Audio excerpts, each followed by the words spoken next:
Good morning विद्यार्थी मित्रों।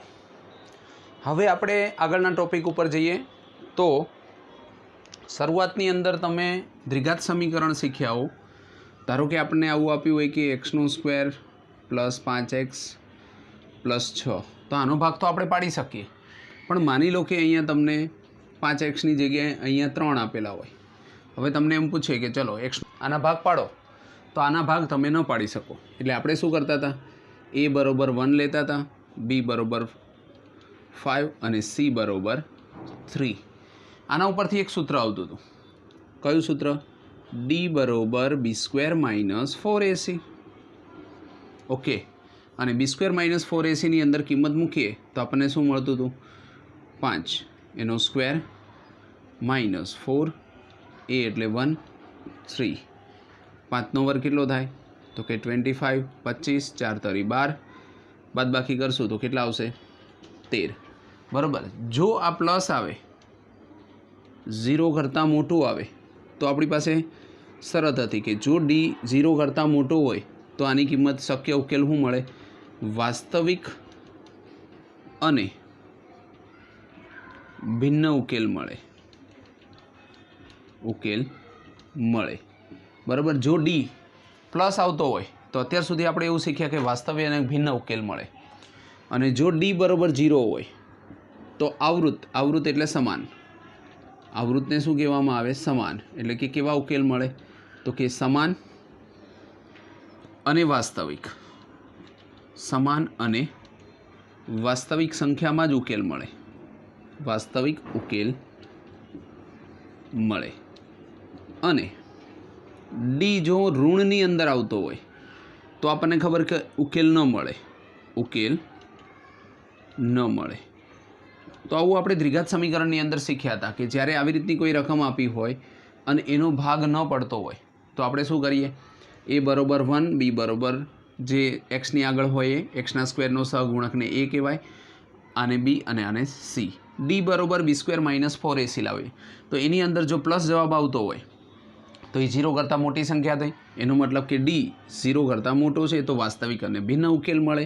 d = 0 હોય તો આવૃત એટલે કે સમાન અને વાસ્તવિક ઉકેલ મળે, અને જો d ઋણ આવે એટલે કે 13ની જગ્યાએ -13 આવ્યા હોય તો ઉકેલ મળે નહીં, બરાબર। આના ઉપરથી આપણે એક સૂત્ર લાવતા હતા, આ તો આપણને d ની કિંમત મળી, અને એના ઉપરથી આપણે આલ્ફા અને બીટાનું સૂત્ર લાવતા હતા, જેમાં આપણને મળતું હતું આલ્ફા બીટા = -b ±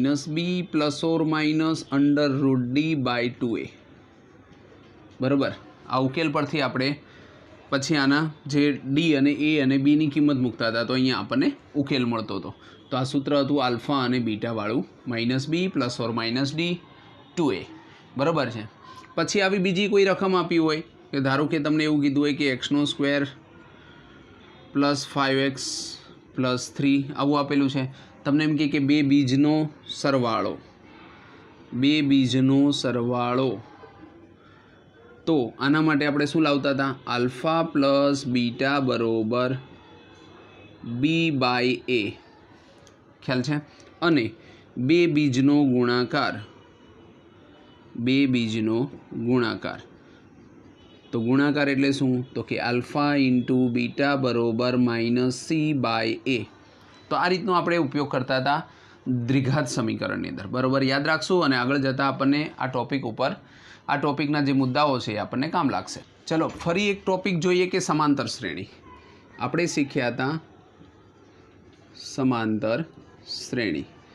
આ જે સમાંતર શ્રેણી છે આની અંદર આપણને પદ આપેલા હોય, ધારો કે 2 4 6 8 10 આ રીતના એક સરખા ક્રમમાં પદ આપેલા હોય તો એને આપણે કહી શકીએ સમાંતર શ્રેણી, બરાબર।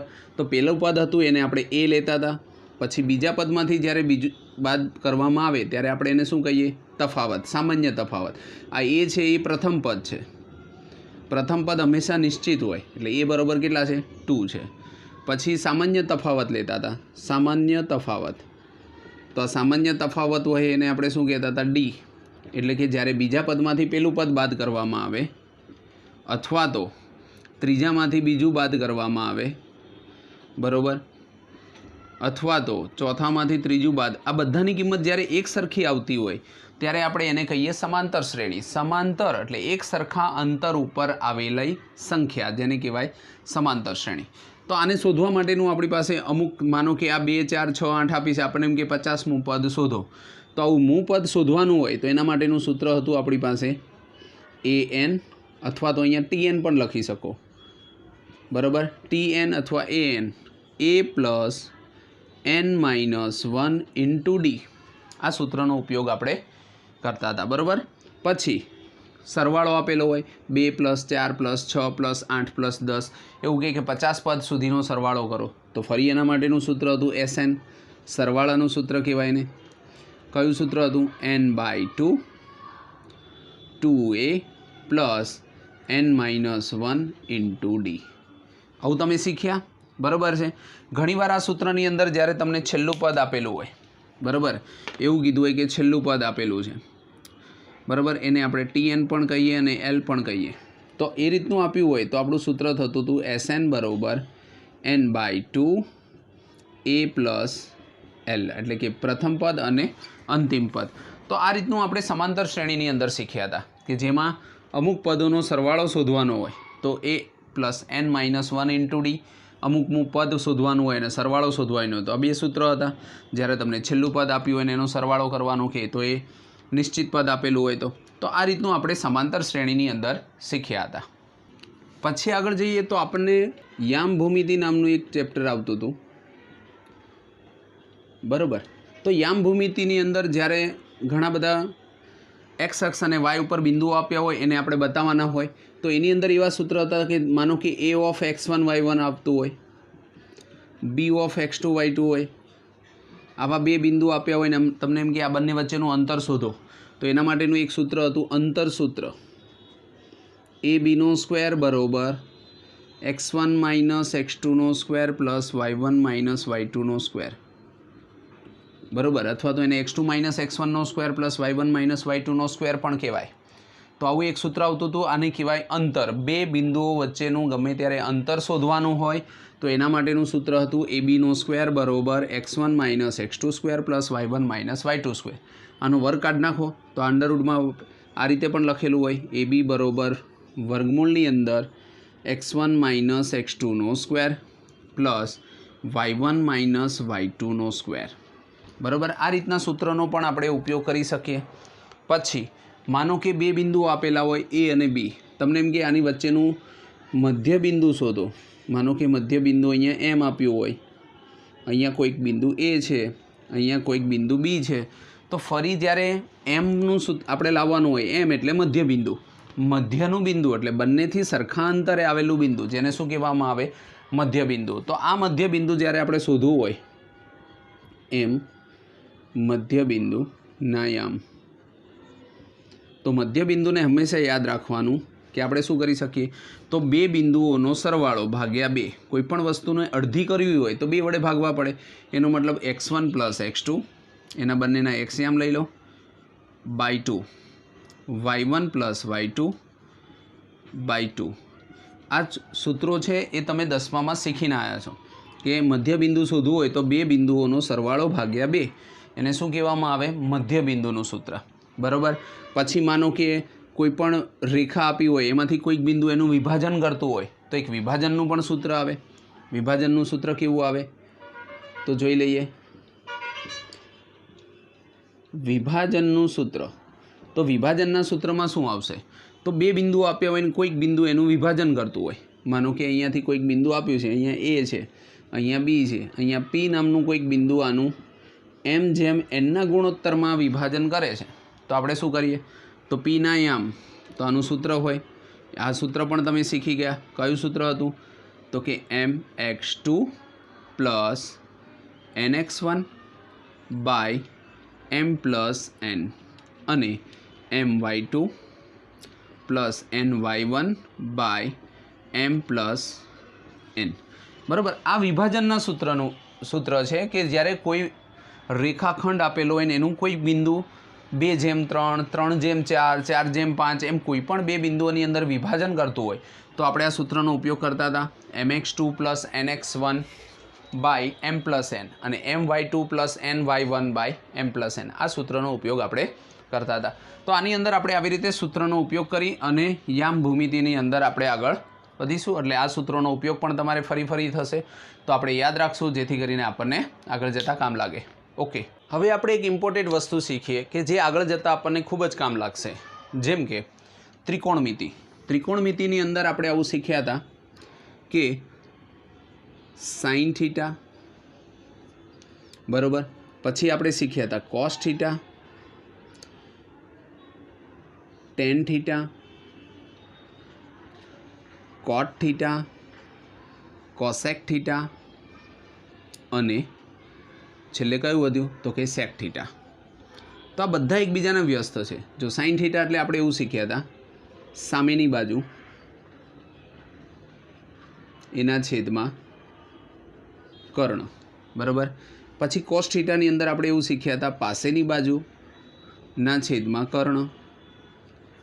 ટેન થીટા સાઇનના ભાગ્યા કોસ કરો ને એટલે ટેન આવે, કર્ણ ઉડાડી દો તો એનો મતલબ એમ થાય સામેની બાજુના છેદમાં પાસેની બાજુ, બરાબર. એનું સૂત્ર કંઈક આવું છે સાઇન થીટાના છેદમાં કોસ થીટા. યાદ રાખવાનું અહીંયા જે આ શબ્દ છે આને કહેવામાં આવે થીટા. શું કહેવામાં આવે? થીટા. ઓકે, તો અહીંયા છે sine theta, S for sine એટલે સામેની બાજુના છેદમાં કર્ણ, બરાબર. આ તમે અહીંયા દોરશો આ રીતે, માનો કે અહીંયા ખૂણો છે, થીટા એટલે ખૂણો કહેવાય. આ ખૂણો છે, એની સામેની બાજુ આ છે, પાસેની બાજુ આ છે. આ સામેની બાજુ છે, આ પાસેની બાજુ છે અને આને કહેવામાં આવે કર્ણ. એટલે જ્યારે તમે થીટા ખૂણો લો તો સાઇન થીટા એટલે સામેની બાજુના છેદમાં કર્ણ, કોસ થીટા પાસેની બાજુના છેદમાં કર્ણ, ટેન થીટા સામેની બાજુના છેદમાં પાસેની બાજુ, બરાબર. અને કોટ થીટા ટેનનું ઊંધું હોય, ટેનને વ્યસ્ત કરો એટલે શું મળે? પાસેની બાજુના છેદમાં સામેની બાજુ. ઓકે, આ રીતનું મળે. પછી કોસેક થીટા લઈ લઈએ તો કોસેક થીટા સાઇનનું વ્યસ્ત હોય, તો સાઇનને વ્યસ્ત કરો એટલે કે કર્ણ ઉપર જતા રહે અને સામેની બાજુ શું આવે? નીચે આવે. એ જ રીતે આપણે જોઈએ તો સેક થીટા એ કોસનું વ્યસ્ત હોય, તો કોસ થીટાને આપણે વ્યસ્ત કરી દઈએ તો કર્ણ ઉપર જતો રહે અને પાસેની બાજુ ક્યાં આવે? નીચે આવે, બરાબર. આ રીતનું થઈ શકે. તો આ જે વસ્તુ છે એ આપણી બેઝિક વસ્તુ છે કે સાઇન થીટા એટલે સામેની બાજુના છેદમાં કર્ણ, કોસ એટલે પાસેની બાજુના છેદમાં કર્ણ. સાઇનને ઊંધો કરો તો કોસેક મળે, કોસને ઊંધું કરો તો સેક મળે, બરાબર. પછી ટેન થીટા કર્ણ કાઢી નાખો, સામેની બાજુના છેદમાં પાસેની બાજુ. આ દરેક વસ્તુ આપણે 10માની અંદર શીખ્યા હોય, બરાબર છે. આ સાઇન થીટા કોસ થીટા આવ્યા, પછી એની કિંમત આવે. એની કિંમત આપણે યાદ રાખતા હતા sine theta, cos theta, ten theta, કોટ થીટા, કોસેક થીટા અને સેક થીટા. હવે આપણે અહીંયા કિંમત જોઈએ તો અહીંયા 30 છે, અહીંયા 45 છે ને અહીંયા 60 છે. આ આપણે શીખેલા છીએ કે સાઇન થીટા 30 લેવાના હોય તો એની કિંમત થાય 1/2. સાઇન થીટાની 45ની કિંમત લેવામાં આવે તો 1/√2. સાઇન 60ની કિંમત લેવામાં આવે તો એની કિંમત થાય √3/2, બરાબર. આ રીતની આપણે કિંમત લેતા હતા. હવે જ્યારે સાઇનની કિંમત જો આ હોય તો જે સાઇનની 30ની કિંમત છે ને એ કોસ 60ની કિંમત થઈ જાય અને જે સાઇન 60 હતા ને એ શું થઈ જાય? 30 થઈ જાય. એટલે તમારે ખાલી એક જ લાઈન યાદ રાખવી પડે કે સાઇન 30ની કિંમત તો કે 1/2, સાઇન 45ની કિંમત તો કે 1/√2 અને સાઇન 60ની કિંમત તો √3/2. હવે જે 60ની કિંમત હોય એ 30 થઈ જાય, 30ની કિંમત હોય એ 60 થઈ જાય અને વચ્ચેની કિંમત તો સેમ રહેવાની 1/√2. હવે જ્યારે 10 આવે ત્યારે સાઇન બાય કોસ હોય તો 2 ઉડી જાય, તો આની કિંમત શું આવે? 1/√3. આ બંને ઉડી જાય તો આની કિંમત આવે 1 અને આ 2 ઉડાડ દો તો આની કિંમત આવે √3, બરાબર. આ શું આવ્યું? 10 આવ્યું. હવે જ્યારે કોટ લઈ લો તો 10થી વ્યસ્ત થઈ જાય તો અહીંયા શું આવે? √3, અહીંયા 1 અને આની નીચે કંઈ ના હોય તો 1 કહેવાય એટલે 1/√3. ઓકે, પછી એ રીતે કોસેક થીટા લઈએ તો સાઇનનું ઊંધું થઈ જાય. સાઇન 30 1/2 હોય તો કોસેક થીટા 30ની કિંમત 2 થાય. 45 1/√2 હોય તો અહીંયા ખાલી √2 થાય. કોસેક 60ની કિંમત √3/2 હોય તો અહીંયા થાય 2/√3. ઓકે, એ જ રીતે ફરી આગળ જઈએ તો સેક થીટા તો કોસનું વ્યસ્ત હોય. સેક થીટા એટલે કોસને ઊંધું કરી દો 2/√3. અહીંયા 1/√2 હોય તો √2, 1/2 હોય તો 2, બરાબર, એટલે કે જે કોસ થીટા હતું એને તમે વ્યસ્ત કરશો તો તમને શું મળશે? સાઇન થીટાની સેક થીટાની કિંમત મળશે. એટલે સાઇન યાદ હોય તો એની પરથી કોસ આવડી જાય. સાઇન અને કોસેક વ્યસ્ત છે, સાઇનને વ્યસ્ત કરો એટલે કોસેક થીટા મળે, કોસને વ્યસ્ત કરશો એટલે સેક થીટા મળશે, સાઇન બાય કોસ કરો એટલે ટેન થીટા મળી જાય, અને ટેનનો વ્યસ્ત કરો એટલે કોટ મળે. તો આ એકબીજા હારે સંકળાયેલી છે. જો તમને ખાલી પહેલી જ લાઈન આવડતી હોય તો આખું કોષ્ટક તમને આવડી જાય. અને આનો ઉપયોગ આપણે ધીમે ધીમે વધારે કરશું જેથી કરીને આ તમને કોષ્ટક યાદ હોવું જોઈએ. બરાબર છે? તો આ જે સાઇન થીટા કોસ થીટા છે એને આપણે યાદ રાખશું જેથી કરીને આપણને આગળ જતાં કામ લાગશે. સાઇન થીટા કોસ થીટાના હજી આપણી પાસે નિત્યસમ પણ હતા. નિત્યસમ એટલે તો આવું સૂત્ર હતું, sine square theta plus cos square theta બરાબર શું થઈ જાય? 1 થાય. હવે sine square theta plus cos square theta 1 આ એક સૂત્ર છે. બીજું સૂત્ર છે કોસેક સ્ક્વેર થીટા માઇનસ કોટ સ્ક્વેર થીટા બરાબર 1. અને ફરી એક સૂત્ર છે ત્રીજું, કયું? તો કે tan square theta sec square theta minus tan square theta બરાબર 1. આ 3 નિત્યસમ છે જેનો આપણે આગળ જતાં યુઝ કરીશું. બરાબર છે? તો હવે જ્યારે આપણે અહીંયા સાઇન સ્ક્વેર થીટા, જો આ એક જ સૂત્ર હતું, આની પરથી 3 સૂત્ર બને. માનો કે ક્યારેક સાઇન સ્ક્વેર થીટા આપ્યું હોય તો કોસ સ્ક્વેરને સામે લઈ જાઓ તો શું લખાય? 1 માઇનસ કોસ સ્ક્વેર થીટા. અને જો કોસને કરતાં બનાવો તો 1 એમનેમ રહે, સાઇન સામે જાય તો 1 minus sine square theta. Okay, આ રીતનું તમે ગમે ત્યારે લખી શકો. એ જ રીતે કોસેક સ્ક્વેર થીટામાં પણ એવું છે. કોસેક સ્ક્વેર થીટાને જો હું કરતાં બનાવું, આને સામે જવા દઉં તો 1 પ્લસ કોટ સ્ક્વેર થીટા.